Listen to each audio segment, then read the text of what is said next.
अवैध बांग्लादेशियों को लेकर भारत में बवाल मचा हुआ है और इसको लेकर ताबड़तोड़ तरीके से कार्रवाई भी जारी है।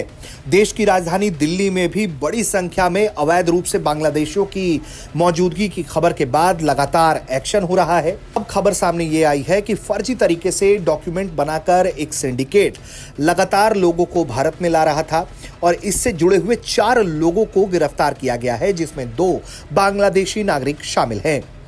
ये गिरोह फर्जी डॉक्यूमेंट की मदद से बांग्लादेश के नागरिकों के लिए आधार कार्ड और दूसरे डॉक्यूमेंट्स बनवा रहा था। सुनिए क्या कुछ जानकारी दी गई है पुलिस विभाग की तरफ से। साउथ डिस्ट्रिक्ट के AATS ने एक और इलीगल इमिग्रेंट बांग्लादेशी इमिग्रेंट को लाने वाला रैकेट बस्ट किया है। इससे पहले 2 रैकेट बस्ट किए गए थे। इस रैकेट में हमने अब तक 2 बांग्लादेशी और 2 इंडियन लोगों को गिरफ्तार किया है। 2 बांग्लादेशी जो हैं वो हस्बैंड वाइफ हैं, जिनका नाम बिलाल हुसैन और तान्या खान है। ये दोनों नेत्रकोना डिस्ट्रिक्ट बांग्लादेश के रहने वाले हैं, जो 2022 में इंडिया आए थे। इनको लाने वाला इनका भाई अनीश शेख, जो मेन ऑपरेटर है, किंगपिन है सिंडिकेट का, वो था। इसके अलावा 2 हमने जो इंडियन पकड़े हैं, उसमें एक नाम अमीरुल इस्लाम है, जो मेघालय असम का रहने वाला है, जो इनको ट्रांजिट फैसिलिटी प्रोवाइड कराता था बॉर्डर क्रॉस करने के बाद।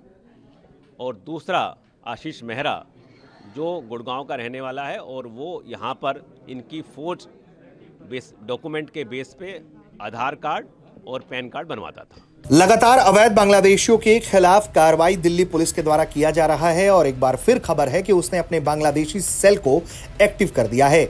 2 दशक पहले यह सेल बना था और इसमें उन पुलिसकर्मियों को रखा गया था जिन्हें बांग्लादेशी भाषा की अच्छी जानकारी थी। इसकी मदद से अवैध रूप से रहने वाले बांग्लादेशियों को पकड़ने में पुलिस को मदद मिल रही थी। अब सूत्रों का कहना है कि दिल्ली पुलिस हर जिले में एक्टिव हो गई है और संदिग्ध बांग्लादेशियों की पहचान कर रही है और लगातार उनके खिलाफ कार्रवाई कर रही है। जो हमने 2 लोग पकड़े हैं, जो बिलाल हुसैन और उसकी वाइफ, वो नेत्रकोना डिस्ट्रिक्ट है, जो मेघालय से बॉर्डर शेयर करते हैं। वहाँ दुर्गापुर बांग्लादेश की साइड में पड़ता है और बागमारा इंडियन साइड में है।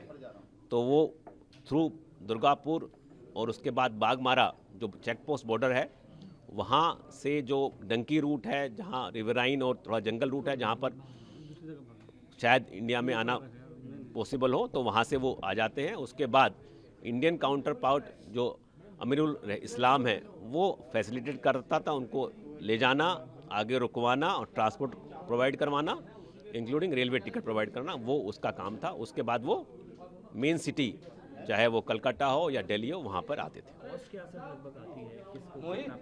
कॉस्ट के बारे में सर्टेनली नहीं कर पाएंगे, क्योंकि अलग अलग टाइम पर कितना, जो एक लमसम अमाउंट नहीं लिया जाता था, अलग अलग इंस्टॉलमेंट ली जाती थी, तो एक डेफिनेट अमाउंट कहना मुश्किल है।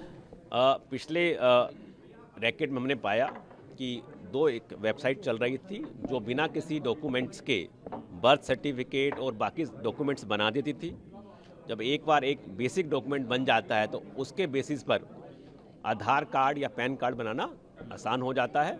तो वो फेक डॉक्यूमेंट का सहारा लेके आधार और दूसरे डॉक्यूमेंट बनाते थे। पुलिस ने ये तो नहीं बताया कि कितने रुपए में इन लोगों को नागरिकता बेची जा रही थी, लेकिन जिस तरीके से पुलिस हाल के दिनों में अवैध बांग्लादेशियों के खिलाफ कार्रवाई करने में जुट गई है, इससे यकीनन बांग्लादेश को यह मैसेज जाएगा कि वो अगर भारत के खिलाफ आंखें दिखाएगा तो भारत बड़ी संख्या में ऐसे अवैध बांग्लादेशियों को पकड़ के डिपोर्ट करना शुरू कर देगा, जिसकी कार्रवाई भारत के द्वारा शुरू भी कर दी गई है।